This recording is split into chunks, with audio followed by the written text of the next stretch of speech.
Sino si Andres Bonifacio? Andres Bonifacio, aswapang tao. Atakbo, pag-atalo. Matapang po siya, may paninindigan.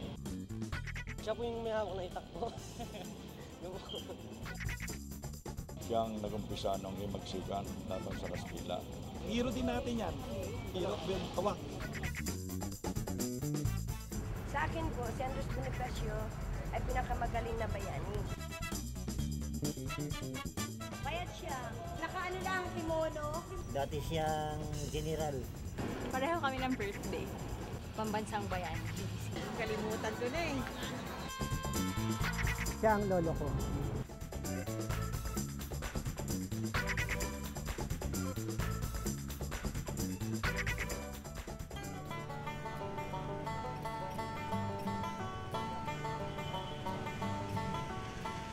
Sa mga nagmula sa angkan ni Andres Bonifacio, iisa pa lang ang naging abogado, si Gregorio o Gary Bonifacio.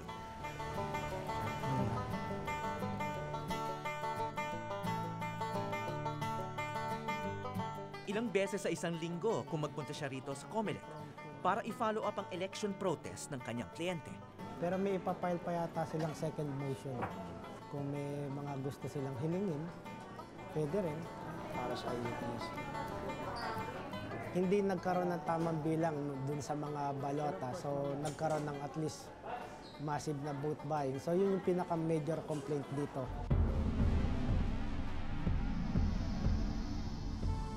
Kaduda-dudang eleksyon din ang naging ugat ng pagpatay kay Andres Bonifacio, ang great-great-grand-uncle ni Gary. Nagprotesta rin si Gat Andres noon sa botohan sa Tejeros, Cavite, kung saan nanalo si Emilio Aguinaldo bilang Pangulo ng bagong revolusyonaryong pamahalaan. There was a controversy regarding the result ng Tejeros Convention. Although alam natin na it's supposed to be the first election na ginawa ng mga Pilipino at the time of the revolution, parang yung nangyayari nung nakaraan, nangyayari pa ulit ngayon. Hanggat hindi natin na i-correct yung mga maling ginawa ng mga ninuno natin, ng mga forefathers natin nung revolution, mauulit at mauulit yun hanggang sa ngayon. Hanggang ngayon, matindi ang epekto ng nakaraan sa pamilya nila. Nung mapatay si Andres Bonifacio, some of the relatives of Andres Bonifacio, yung mga pinsan, mga kamag-anak, yung iba sa kanila, nagpalit ng apelyido. Yung iba, kinere yung apelyido, pero of course, umalis ng Maynila. Malaking malaking tragedy yun. And nadala yun hanggang doon sa mga sumunod na salinlahi. Ang lolo mismo ni Gary na si Procopio, na nakababatang kapatid ng Gat Andres, ay pinatay din ng mga tauhan ni Aguinaldo pagkatapos ng madaliang paglilitis. Sa loob ng maraming dekada, minabuti ng mga Bonifacio na manahimik na lang. Wala ni isa sa kanila ang sumabak muli sa politika.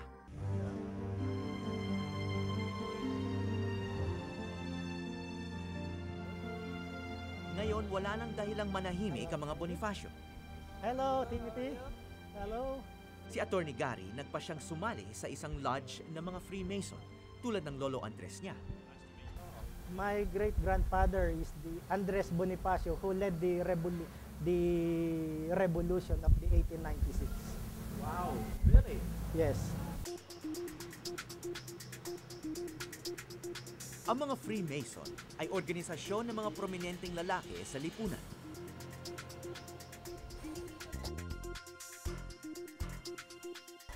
Bukod kay Bonifacio, sumali rin sa Freemasonry sina Rizal, Aguinaldo, Quezon, MacArthur, at ang magkapatid na Antonio at Juan Luna. Noong panahon ng mga Kastila, ipinagbawal ang pagsali sa mga Mason, kaya sikreto ang pagmemyembro dito.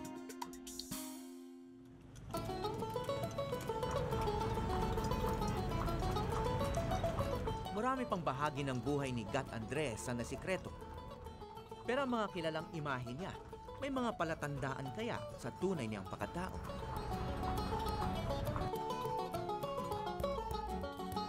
Sabi ni Gary, marami raw maling akala tungkol sa kanyang ninuno. Hindi naman daw ito ipinanganak na dukha at hindi rin totoo na walang pinag-aralan. Hindi rin ito sanay na nakapaa. Well, nagsusot din siya ng barong Tagalog. Kaya lang ang makikita mo sa mga monumento lahat, laging nakapaa. Pero which is hindi naman. Ikaw ba, isa kang nagtatrabaho sa multinational, pupunta ka ba sa multinational ng nakapaa lang? Mahalaga kay Gary na maisaayos ang imahe ng kanyang lolo para sa mga taong nakikilala pa lang siya. Tulad ng mga estudyanteng naabutan niya sa Liwasang Bonifacio sa Maynila. Ano mo feeling? Feel proud? Well, proud. At the same time, siyempre may halong responsibilidad yun.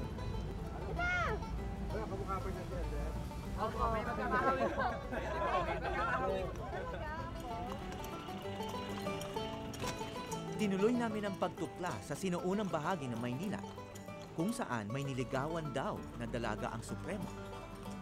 Nung una, tutol yung mga magulang ni Gregor de Jesus kay Andres Bonifacio dahil una-una, balo na si Andres Bonifacio. Kahit walang materyal na bagay na ipinamana kay Gary mula kay Andres, marami namang kwento ang naipasa tungkol sa pribadong buhay ng kanyang tanyag na lolo.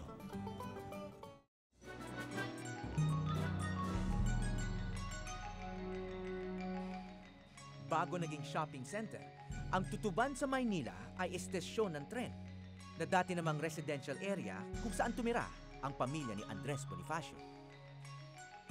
Panganay sa 8 magkakapatid si Andres, kaya Kuyang ang tawag sa kanya. So dito pala ipinanganak si Bonifacio? Oo, Andres? si Andres. Itong areang to, dito nakatayo yung bahay nila noon.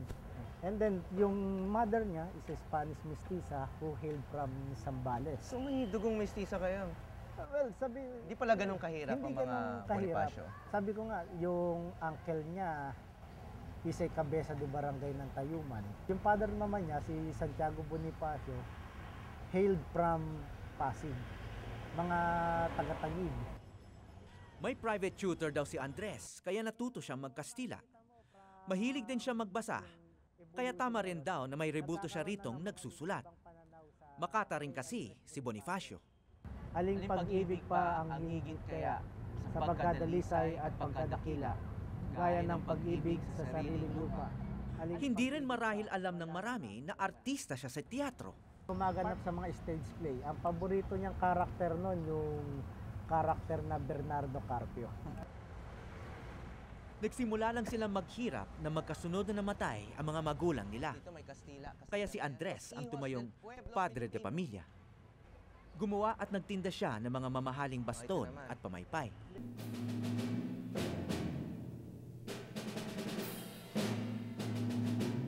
May pinakita sa aming design plan yung artist. Then tinanong kami, may maisasuggest ba kayo dito? Sabi ko, hindi yan ang ibinibentang baston. Ang binibentang baston ni Bonifacio, yung made from a hardwood or yung blackwood na kamagong. And then sa both ends, may disenyo ng pilak.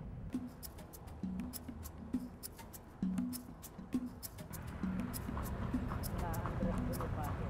Naging ahente rin si Bonifacio sa mga dayuhang kumpanya sa Maynila o mga multinational kung tawagin ngayon. Madalas dinadala siya ng kanyang trabaho sa eskolta, kung saan nakabase ang maraming negosyante. Nakatira si Bonifacio sa Tondo, pero dito sa eskolta siya nakakasalamuhan ng mga mayayaman. Kaya siya siguro nagkaroon ng class consciousness, no? Yung malaking pagitan ng mahirap at mayaman dito sa ating bansa.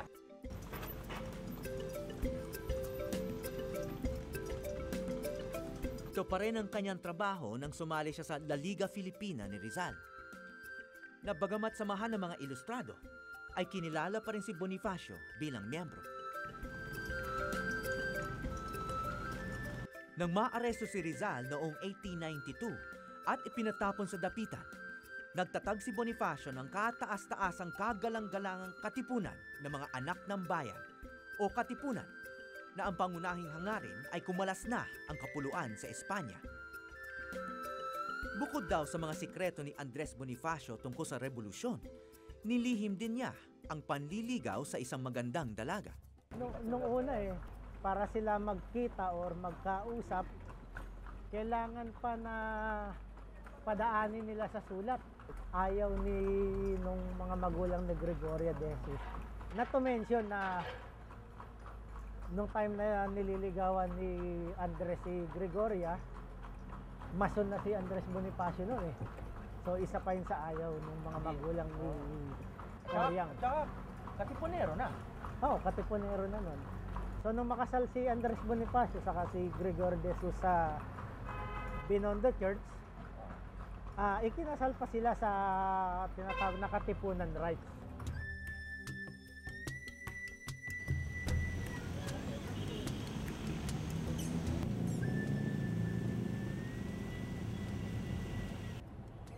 So dito nagpakasal si Andres at saka si Gregoria. Si Gregorio de Jesus.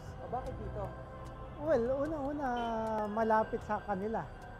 Si Andres Bonifacio nakatira sa May Tutuban.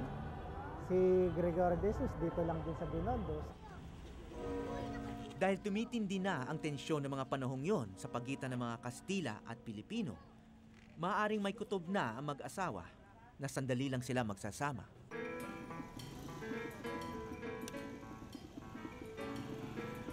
Palipat-lipat sila ng bahay. Tumira rin sila sa Zurbaran Street sa Santa Cruz. Alam niyo ba kung saan tumira si Andres Bonifacio noon dito sa Zurbaran? Hindi ko alam bandaling nata. Paano nita, di ba? Luneta? Oo. Alam niyo ba kung sino si Andres Bonifacio? Di tulad ni Rizal at Aguinaldo, wala nang natira sa mga dating tahanan ni Bonifacio. Maraming lugar pala si Andres Bonifacio. Na Walang mga marker. pinuntahan, walang marker. Hindi nga alam ng mga taga rito na tumira dito si Andres Bonifacio. So anong pakiramdam mo doon? Well, doon mo lang makikita na hindi ganun talagang kakilala si Bonifacio. Kilala lang siya dahil sa mitolohiya na nakapaloob sa kanya. Pero yung mismong buhay niya, kung saan siya tumira, yung mga personal life niya, hindi alam ng mga tao.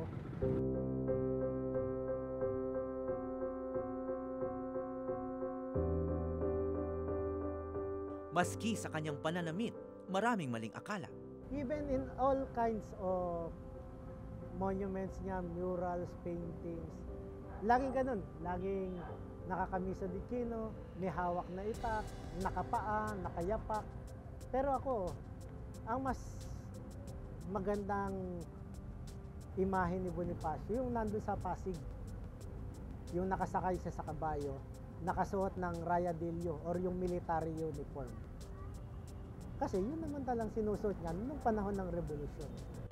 Dahil sa kakulangan sa detalye ng kanyang buhay, naniniwala si Gary na muntik na ring malimutan ang ninuno niya.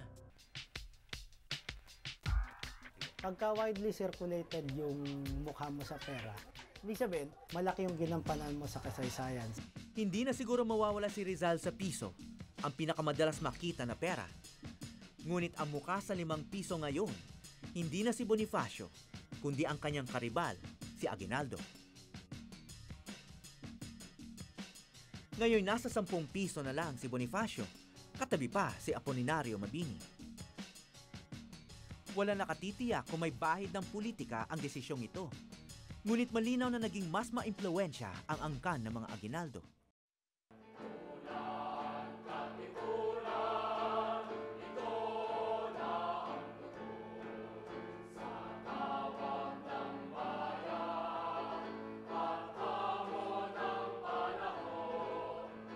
Tuluyan mang mawala sa pera si Bonifacio, malamang mabubuhay pa rin ang ating bayani sa puso ng mga nakakakilala sa kanya.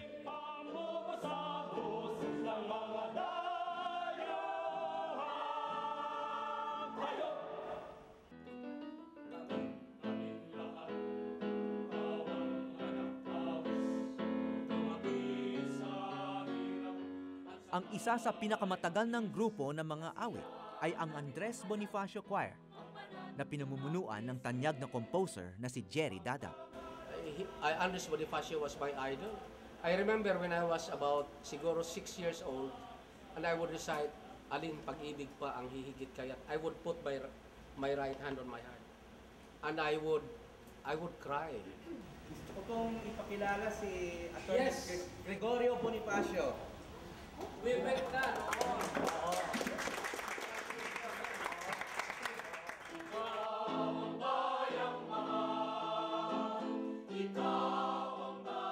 Gusto kong matuto, variety, hindi lang boses ko.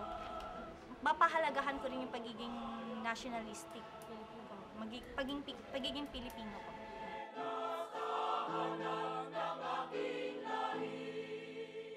Pangalan pa lang Andres Bonifacio na iba na eh. Ang makabayan talaga. Kung kami kumakanta, hindi basta yung kanta na lang. Kundi dito. Ito. Hindi yung boka-boka lang. Hindi, kundi ito.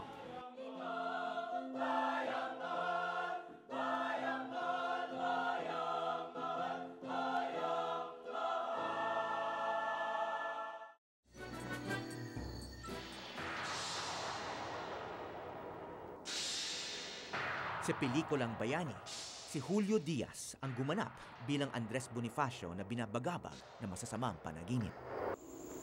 Yung Supremo nga dito, ang maraming comment ng iba is parang weak daw, bakit daw siya disturbed, bakit siya nanaginip. Para sa akin, yun nga yung totoong tao eh.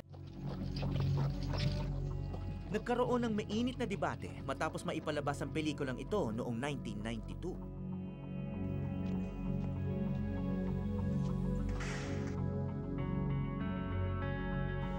Dito raw bubuhayin si Bonifacio.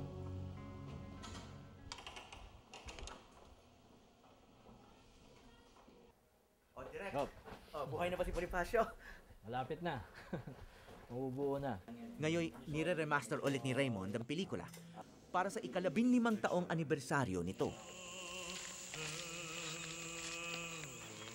Madali kayo! Ang Bonifacio sa pelikulang ito ay produkto ng kasaysayan at ng imahinasyon ng direktor. Dito natin makikita kung gaano kasalimuot ang pagkatao ng Supremo. Mapagtimpi siya at romantiko, pero mainitin din ang ulo niya. Bawi mo!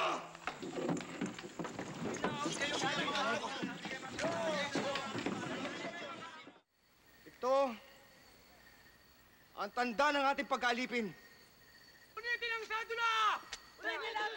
Makikita sa pelikula ang karisma ni Bonifacio na siyang nagbuklod sa mga Pilipino upang labanan ng mga mananakop. Kwento rin ito ng hidwaan sa pagitan ni Bonifacio at Aguinaldo. Ang talagang hinukay ko is yung conflict ng Filipinos within themselves and within their ranks, no?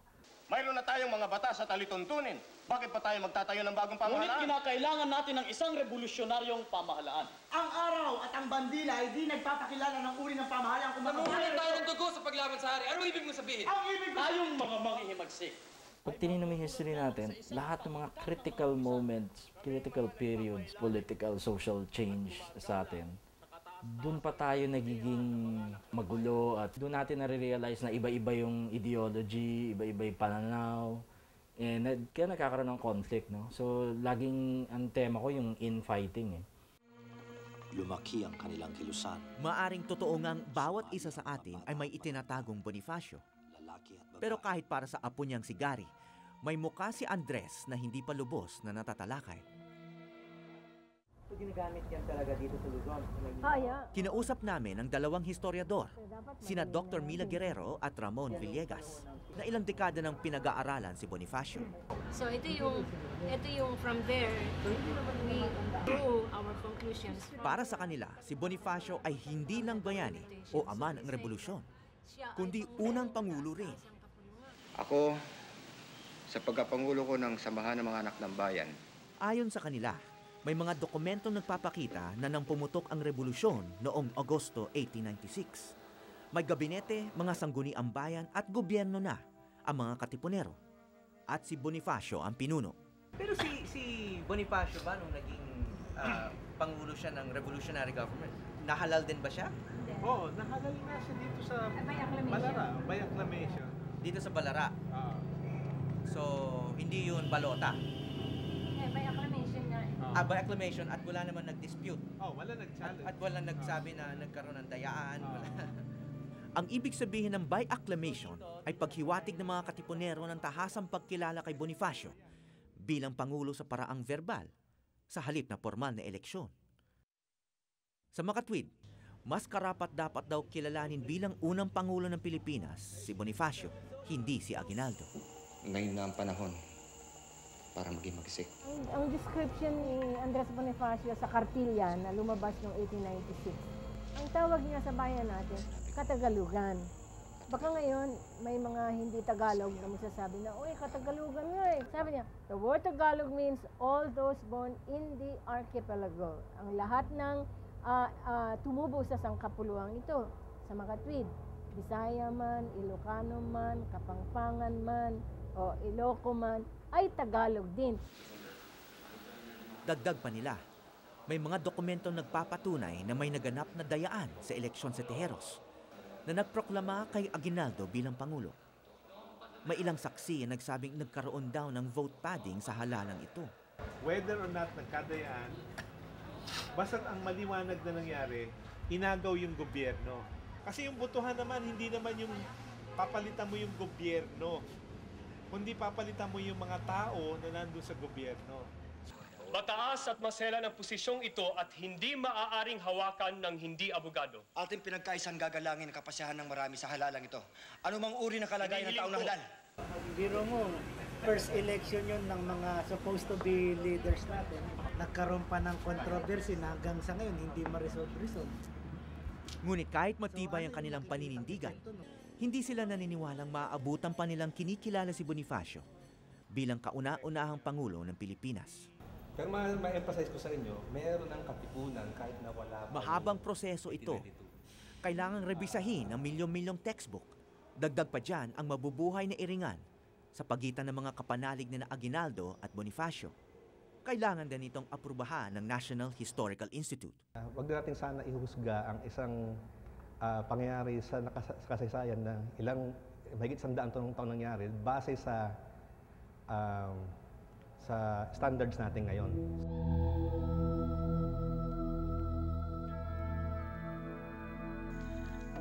Marami ang naniniwala na siya ang tunay na utak ng kilusan. Ang Supremo nga kaya ang siya ring unang Pangulo ng Pilipinas. Paano kaya maiiba ang takbo ng ating bayan kung sakali? Bukas ang NHA sa mga dialogong yan. Kung meron kayong bagong findings, ay bukas ang aming pinto para tignan ng kanilang mga dokumento. Sa pagdaan ng mga henerasyon, tiyak na magpapatuloy ang paghahanap sa tamang lugar ni Bonifacio sa ating kasaysayan.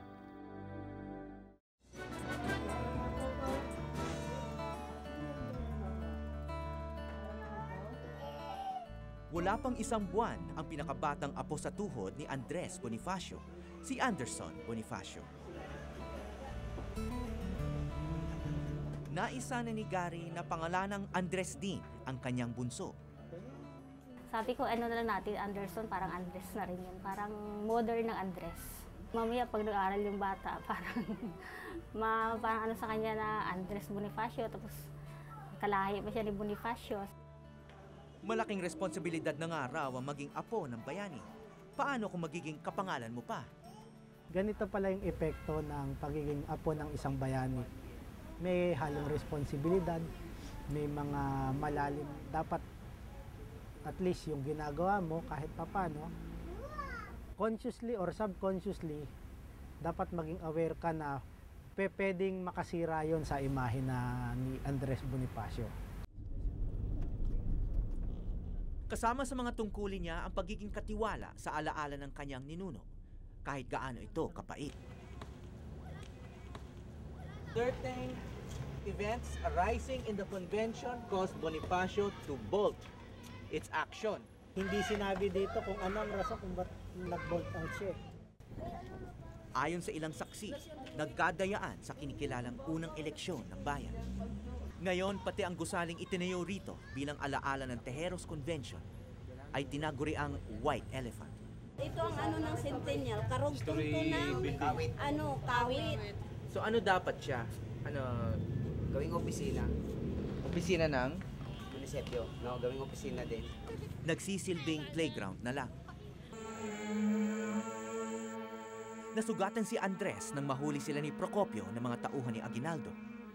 Dinala sila sa Maragondon upang litisin sa bahay na ito. Napatunayan ng hukumang ito na sila ay nagkasala ng pagtataksil sa inang bayan. Kaya't sila ay hinahatulan ng hukumang ito ng kamatayan. Military Tribunal ang naglitis kay Andres at Procopio Bonifacio. Ayon sa ilang historiador, ni-rape pa raw si Gregoria de Jesus ng opisyal na umaresto sa kanyang asawa. Nahatulan ng treason ang magkapatid na Bonifacio at sinintensyahan ng death penalty ng korte.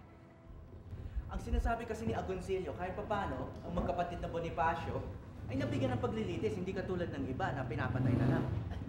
At pag tinignan mo, parang lumalabas na pabalat bunga yun.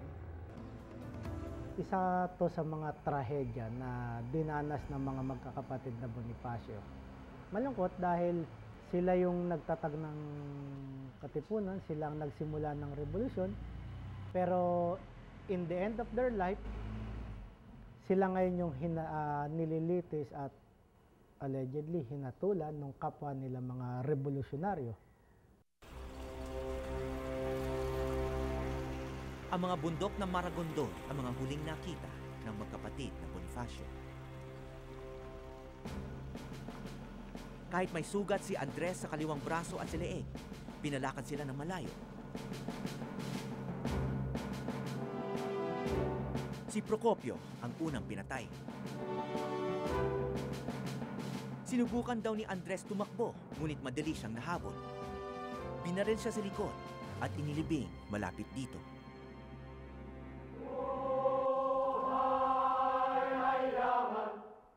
Matagal nang kinuha rito ang kanyang mga labi. Nasunog na ito sa Intramuros noong ikalawang digmaan pandaigdig. Bukod sa magarbong rebulto, nagpapagawa ang pamahalaan dito ng mga malalaking istruktura.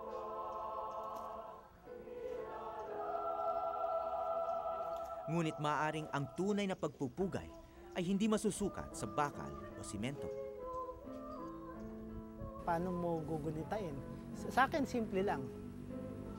Gunitain natin siya dun sa akmang dapat na para sa kanya. Una, ipakita natin kung ano ang tunay na Andres Bonifacio. Marapat lamang na kung ano yung kanyang mga adhikain, kung ano yung mga adhikain ng ating mga ninuno nung mga panahon yun, tulong sa pag-unlad ng ating lipunan, yun din ang ipakita natin. Yun din ang ating gawin at yun din yung dapat nating gawin sa araw-araw nating pagkilos.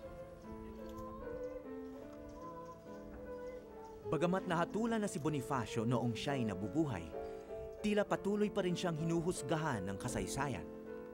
Ngunit para sa amin ni Gary, malinaw kung sino ang unang pangulo ng tinubuang lupa.